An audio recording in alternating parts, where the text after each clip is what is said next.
오늘은 특별히 요시야 왕에 대해서 한번 살펴보며 요시야 왕이 8살의 왕이 되어가지고 어떻게 자기를 변화와 개혁을 단행했는지를 좀 살펴보면서 우리도 남은 인생 주님 나라 갈 때까지 변화와 개혁의 조짐을 통해서 여러분 하나님의 뜻을 기쁨으로 드릴 수 있는 그런 축복의 성도 되기를 주님의 이름으로 축원합니다. 여러분 요시야의 할아버지 므낫세 왕과 요시야의 아버지 아몬 왕이 여호와의 길을 걷지 않고 우상 숭배하며 얼마나 극악무도한 행동을 하는지 모릅니다.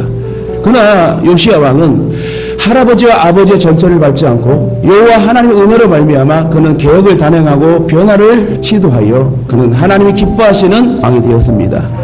요시야는 환경을 탓하지 않고요 개혁을 단행합니다. 특별히 하나님 보시기에 정직해서 성경은 요시야가 여호와 보시기에 정직히 행하여 그의 조상 다윗의 모든 길로 행하고 좌우로 치우치지 아니하였더라. 모든 사람에게 환경은 오는 거예요. 나쁜 환경도 오고 좋은 환경도 오는 것입니다. 그러나 그 환경 속에 내 마음의 진정한 변화와 개혁의 의지를 불태운다면 여러분 놀라운 역사가 일어나는 거예요. 자, 여러분이 그런 주역이 되시길 주님의 이름으로 축원합니다. 자기 개혁이 선행되어야지 세상의 변화도 이끌 수 있습니다. 다시 말하면 내 탓이요, 내가 문제요, 내가 변화되어야 됩니다 하는 이런 마음을 가지고 있어야 돼요. 지금 세상에는 기득권을 쥐려는 패권 싸움이 많습니다. 그런 세상을 우리가 어떻게 변화시킬 수 있겠습니까? 바로 내 마음의 개혁부터 시작해야 돼요. 내 마음의 개혁의 단행이 필요해요. 내 마음의 변화와 개혁이 없기 때문에 자꾸 무너지고 제자리 걸음하는 것입니다. 왜 요시야 왕의 종교 계획이 미완으로도 끝났지만 또 훌륭한 개혁이라고 성경은 기록하는지요? 가장 큰 이유는 약간의 요시야 왕의 단점이 있다면 외적인 변화에만 치중했어요. 모든 계획은 자기 마음으로부터 시작돼야 되거든요. 내 마음의 변화가 있어 하나님의 은혜로 아름다운 말을 하고 아름다운 행동을 할 때 세상은 아름답게 변할 줄 믿습니다.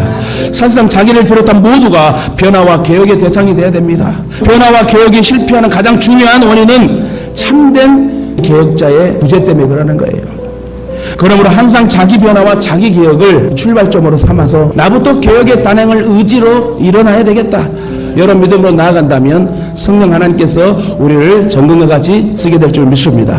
첫째, 진정한 내 마음의 변화와 개혁을 원한다면 기도로 준비하시기 바랍니다. 기도해야 되는 거예요. 요시야 왕은 질풍노동처럼 개혁을 위하여 물불을 가리지 않고 달렸습니다. 그는 아쉬운 것이 하나 있다면 기도하는 시간을 빼먹었어요. 이처럼 아무리 시급한 일이 있고 아무리 바빠도 기도하면서 살아야 돼요. 기도할 시간까지 없을 정도로 바쁘면 안 됩니다. 사실상 가장 바쁠 때가 가장 기도할 때래요. 기도 없이 어떤 일을 하면 좋은 작품이 나올 수가 없습니다. 대부분 사람들은 기도할 때 문제 해결을 위해 기도합니다.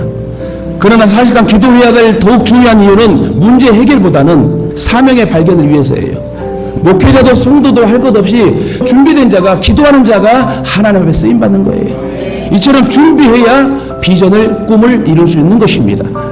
그 준비 중에 최상의 준비가 바로 기도라는 거예요. 왜 요시야 왕의 개혁이 미완의 개혁으로 끝났다고요? 이는 기도 없이 너무 한꺼번에 모든 개혁을 단행했기 때문에 그래요. 그러므로 저와 여러분 모든 일에 기도하며 모든 일을 추진하시길 주님의 이름으로 축원합니다. 한 가지 더, 진정한 변화와 개혁의 마음을 원한다면 무엇든지 말씀으로 시작해야 돼요. 여러분 말씀을 잘 들으시고 말씀을 읽으시기 바랍니다.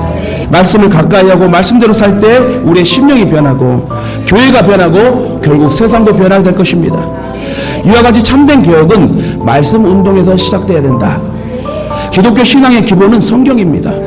저와 여러분의 첫째도 둘째도 말씀 중심의 신앙을 가지시길 주님의 이름으로 축원합니다. 저와 여러분 말씀을 붙잡았으면 단호하게 추리하며 나아가시고 말씀이 100번, 1000번, 10,000번 떨어져도 내가 깨달아야 된다는 거예요.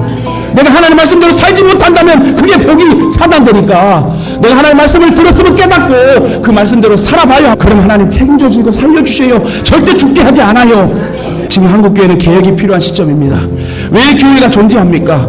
영혼을 구원하고 구원의 복음을 전하는 복된 인물을 만들어내기 위해서예요. 교회를 잘 섬기는 한 사람만 있으면 교회는 얼마든지 새로워질 수 있고 좋은 교회가 하나만 있으면 한국교회도 얼마든지 새로워질 수 있어요.